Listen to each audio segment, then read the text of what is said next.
who wants to step into the pocket. Do you have what it takes? And now, the Pocket Presence Podcast. How's it going, everybody? Welcome to another edition of the Pocket Presence Podcast. I'm your host, Dante DeTomasis, alongside my co-host, Nick Saps. How's it going, everybody? And here we are, guys. Championship weekend is upon us. We just went through the divisional round. Absolutely incredible games there. We had 4 games on the slate. We'll get into that first. Before we start, we'd like to thank our sponsors.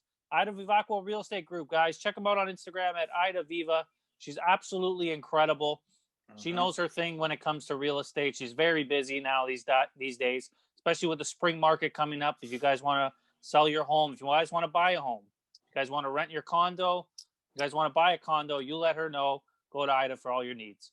And Nick, here we are. Crazy, crazy weekend. What was your main takeaway from divisional weekend? Watch out for the Green Bay Packers.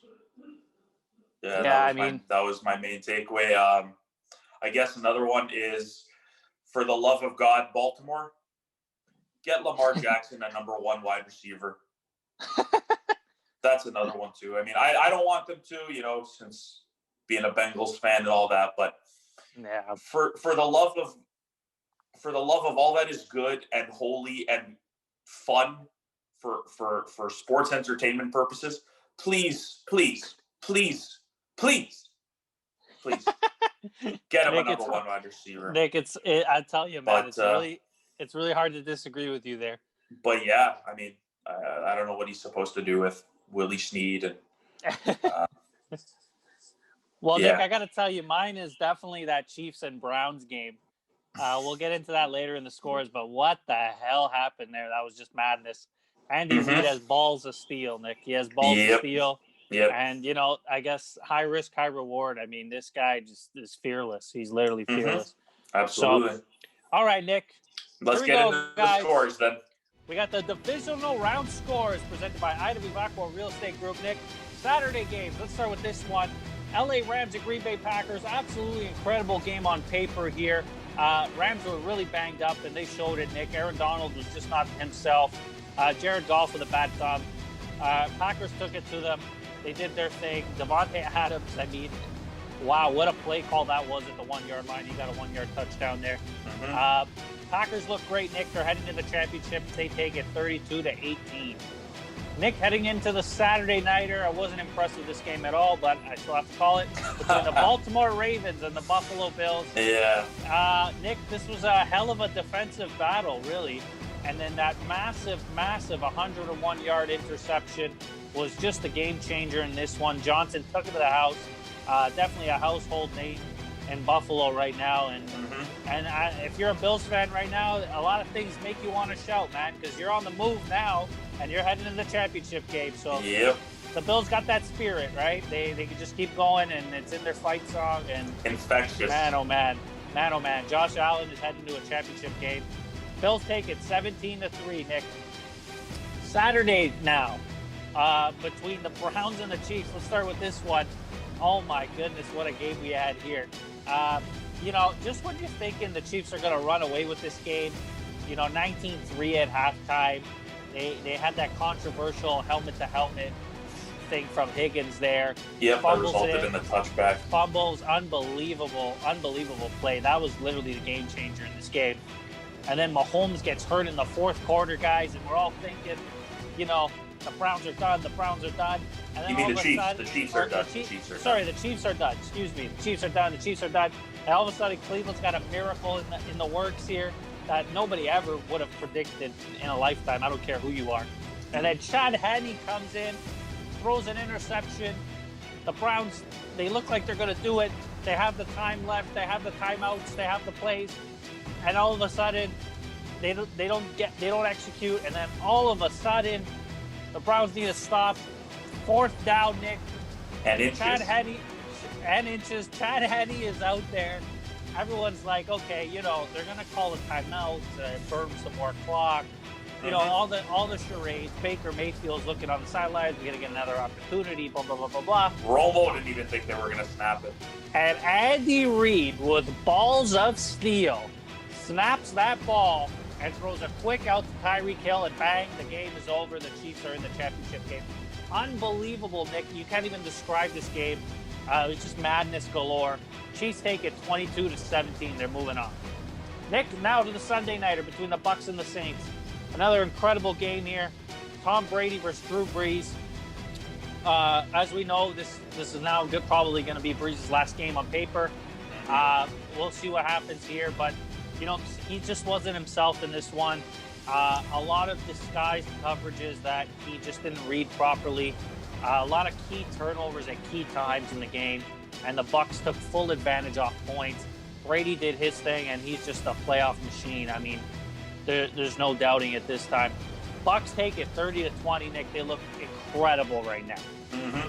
And that is the divisional round scores presented by VIVACQUA Real Estate Group. Nick, wow, what a weekend. Mm-hmm. What a weekend. We have the championship games now, both on Sunday. So it's Championship Sunday. Yep. Very excited for that, all in one day. Anytime from 3 o'clock to 10 o'clock is must-see TV. Yep. And we're good to go from there. Nick, let's start with the first game. Let's start with the NFC Championship. The Bucs and the Packers. The two number 12s are going at it, Nick. Who do you got? I went against Green Bay last week, and that was a mistake. And I was wrong about that since, they beat the Rams pretty comfortably. I'm going to go with Green Bay in this one.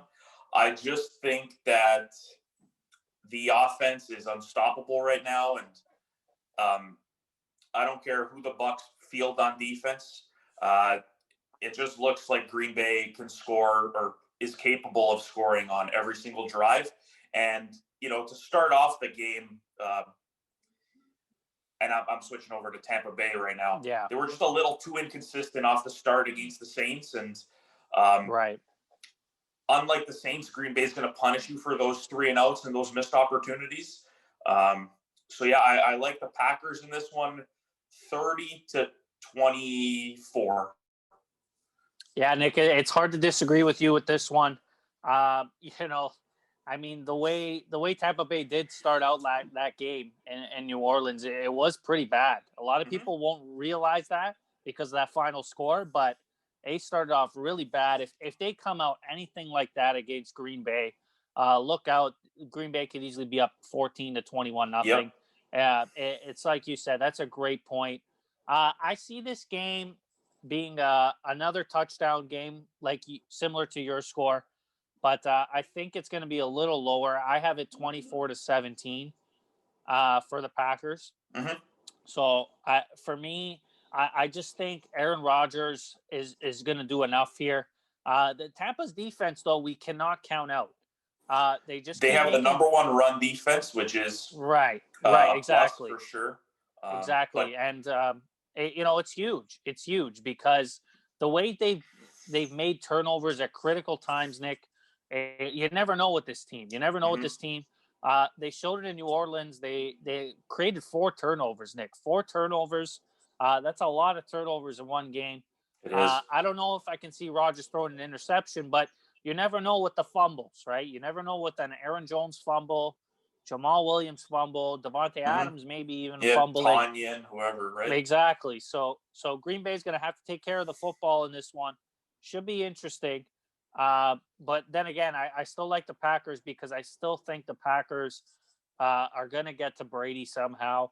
I know it's hard to say because Tom Brady's in another championship game, but the guy is just too clutch. Maybe, we'll see what happens here. Tampa Bay definitely has got to come out strong, though. This is not going to be an easy game for them, but absolutely should be a great one, Nick. Should be a fantastic game. I'm really looking forward to it. Nick, who do you think's gonna have the better game, Brady or Rodgers? Rodgers. Yeah, I'm gonna have to agree with you here. And he's the MVP, I think, for this season, without a doubt. I'll get to my MVP candidate, but definitely played like an MVP candidate. And yeah, it's going to be really interesting to see who follows if Tampa does decide to follow Adams with one of their corners. Is it going to be Carlton Davis? Is it going to be Sean Murphy Bunting? But I don't know if they're going to hold up in coverage against him. He's incredible right now. Yeah, I think they're going to have to put 2 guys on this guy. Yeah. And that leaves that's a some given. targets. That leaves some targets for Lazard and Valdez Scantling. Yeah, so MVS and Lazard got to take care of business there. That's what they did with Green Bay, in that last game with the play action, right? Everyone's thinking run, and Green Bay will light you up at any time because that's what they do. And, they caught the Rams off guard in so many plays. Matt LaFleur is an excellent play caller, and Rodgers is an excellent executioner. So it's a beautiful chemistry that they have together, and it's very dangerous. It's hard to stop. You saw Jalen Ramsey on that play just freaking out, like, how am I supposed to stop this? You know what I mean? Like, blah, blah, blah, blah, blah. I think he was expecting one of his linebackers to just bump at him a little bit off route. But then again, that's not the communication. If the guy's in motion, it's very hard to bump a guy, straight in motion, right? Yeah. So he had the head start. It's a beautiful play design. You can't do nothing about it. And that's it. You just have to shift. It's hard to stop. I don't even know how to stop that, really. But I've never seen that before. The guy ran 100 yards to get 1 yard. To get 1 yard. That was absolutely incredible. So, but yeah, Nick, let's move on to the next one. The Titanic game in the AFC.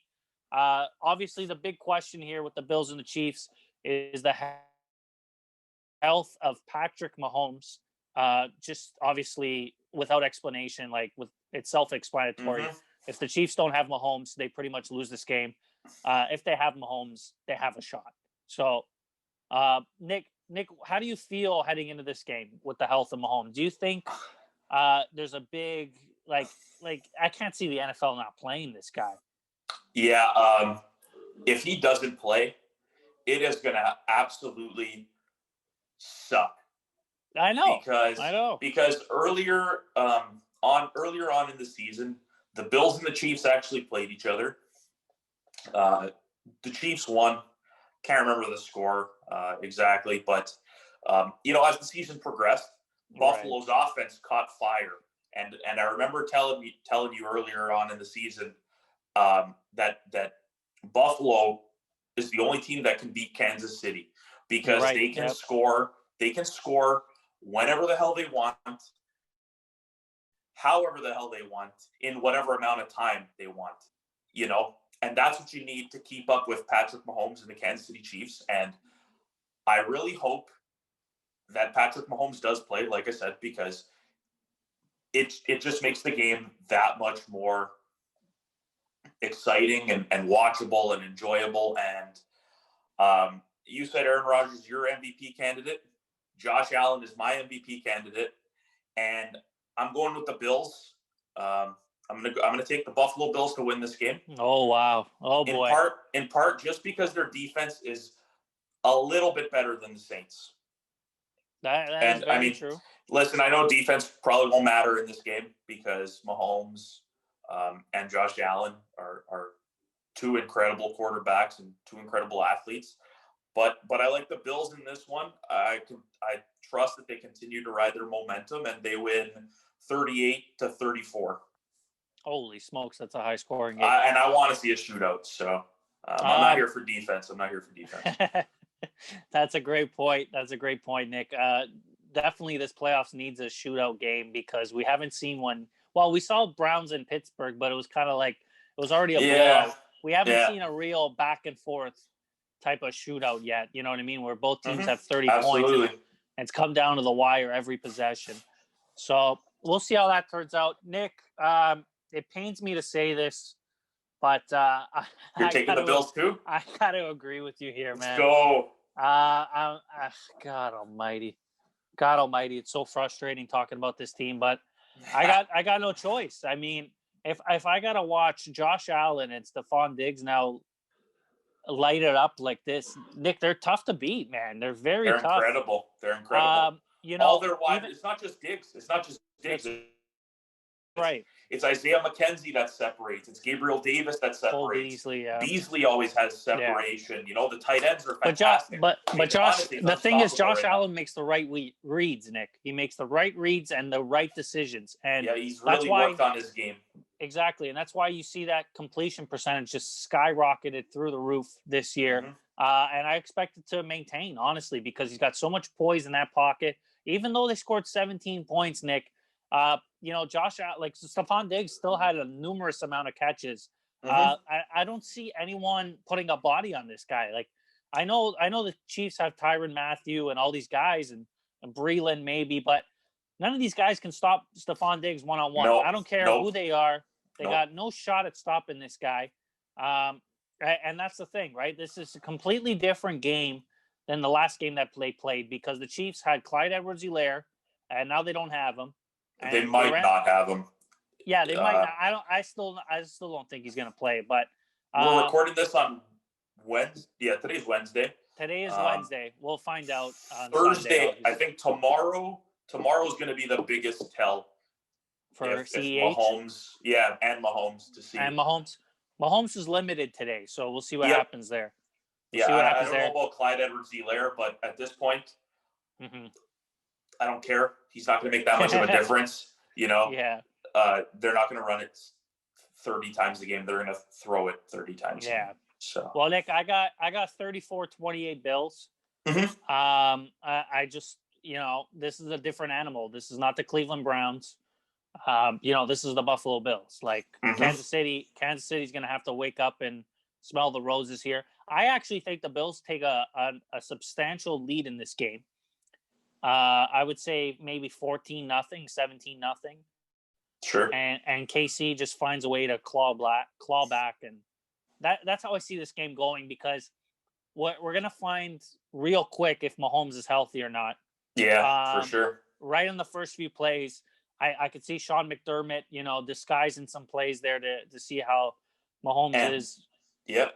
And so speaking of that, the Bills actually had a fantastic game plan for Lamar Jackson. Right. The containment is incredible. The linebackers. We'll see what type of game plan he's got in store for Mahomes. Should be really interesting. Honestly.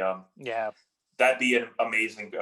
A Bills Packers Super Bowl, which is what I'm hoping for. Or it'd be kind of cool to see Brady against another AFC East foe. Oh God. Well, I mean, at the beginning I called Chiefs and Packers. It's hard to see that now for me, but right now the odds just favor Bills Packers in my opinion. Yeah, just again on the health of Mahomes. Yeah, and he had a foot injury as well. That's right. It wasn't just the concussion or the mobility. The mobility was a big problem. Yeah, and it was evident in that game, right? It was evident in that game. It was very obvious. But like you said, Nick, you made a very important point about the linebackers. Edmonds and Milano had the game of their lives against the Ravens. And it goes to show you with a healthy linebacking core that's very fast, and that's another thing too. Like, so not just the Bills, but the Bucs had this as well, right? And that's why I had a feeling they were going to neutralize the Saints just because of the way Devin White and Levante David are. They're just beasts. Workhorses in the middle of the field that you just can't stop. So, but yeah, Nick, it should be an awesome weekend. That's it for us, guys. Enjoy your weekend. Have a good one. Thank you again to our sponsor, VIVACQUA Real Estate Group. Nick, enjoy championship weekend. Yeah, it's going to be fun, man. Same to you. I hope my prediction's wrong again, but I mean, I got to be honest here. I got to call a spade a spade. The Bills are fantastic this year, and I got to give them full credit. So absolutely. So yeah, have a good one, guys. Follow us on Instagram at the Pocket Presence Pod and on YouTube at the Pocket Presence Podcast. Take care, guys. Enjoy your weekend. Enjoy Championship Sunday. See you guys.